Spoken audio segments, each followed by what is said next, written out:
Welcome to Conversations with the Great Dead, where the silence of history is broken by the questions of the present. I am Artașescu Șudean, and today we bring back Jean-Paul Sartre, philosopher of freedom, anguish and authenticity. But we are not meeting him in a smoky Paris cafe. No, we have summoned Sartre into the metaverse, a realm of avatars, infinite identities, and simulated realities.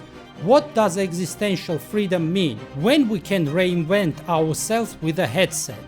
What is being for itself in a world where nothing feels fully real? Let's begin.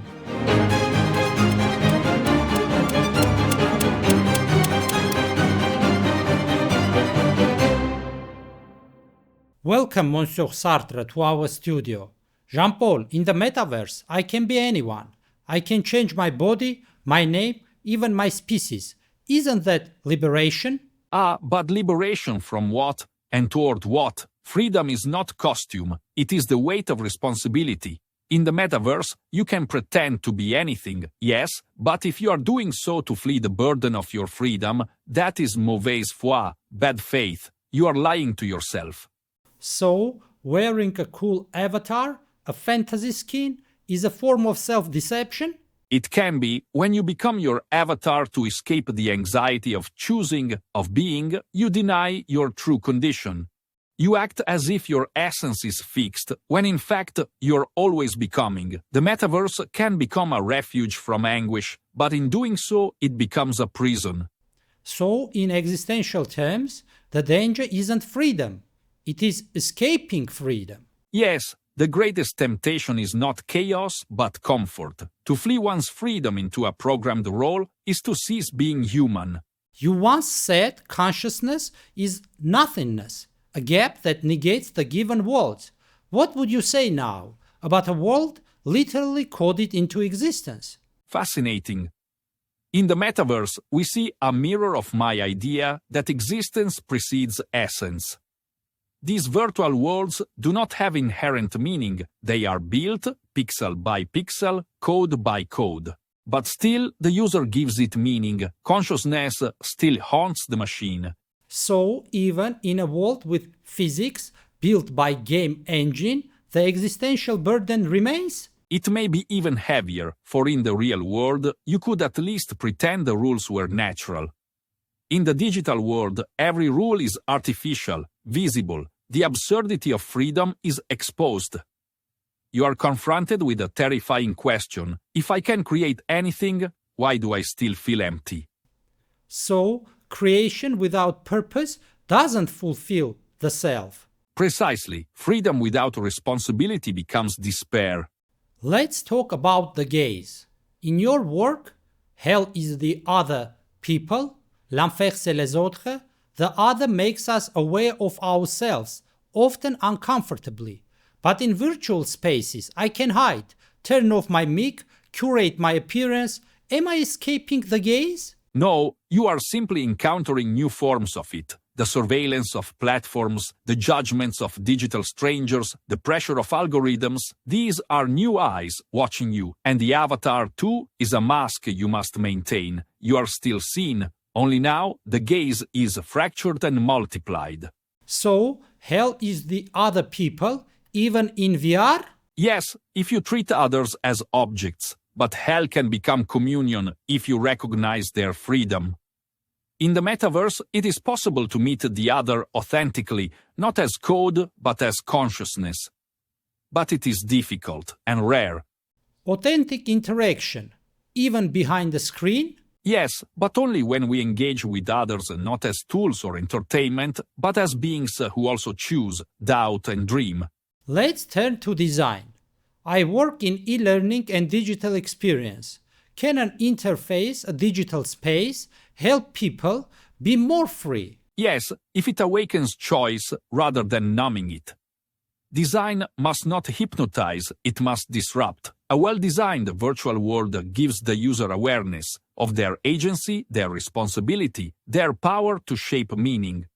So good UX is existential UX. Indeed, ask yourself, does your design prompt the user to reflect, to choose authentically, or does it lull them into consumption, into passive scrolling? Many platforms reward escape, not engagement. Then they are architectures of bad faith. A digital world worthy of freedom must make the user aware they are not merely players, but authors. Jean-Paul, what about ethics in these spaces? If everything is simulated, are moral choices still real? More real than ever, simulation does not erase consequence. In fact, when the rules are constructed, your responsibility increases. You cannot blame nature or tradition. You must ask, why did I build this rule? What does this avatar say about me? So, morality persists not because the environment is real, but because the self is real. Yes, the ethical self is not formed by place, but by decision. Even in a simulated world, you encounter real others, and your choices reveal your values. A lie told in VR is still a lie, and still yours. Let's go to the big question. If someone builds their life online, friendships, love, work, identity, can that life be authentic? Yes, but only if it is lived consciously. Authenticity is not about geography, it is about lucidity. If you choose your virtual identity in full awareness, not to flee but to express, then you are living freely. So the metaverse isn't doomed to inauthenticity. Not at all, but it is full of traps. Its danger is not falseness, but forgetfulness. You must never forget. This avatar is a choice. This space is constructed. Meaning is not given. You must forge it daily. Some people report feeling overwhelmed by the endless choices online. Endless scroll, endless profiles, endless identities. Is that freedom or fatigue? That is the shadow of freedom.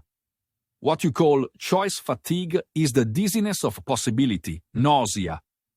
But do not confuse exhaustion with inauthenticity. The cure is not fewer choices, but deeper ones.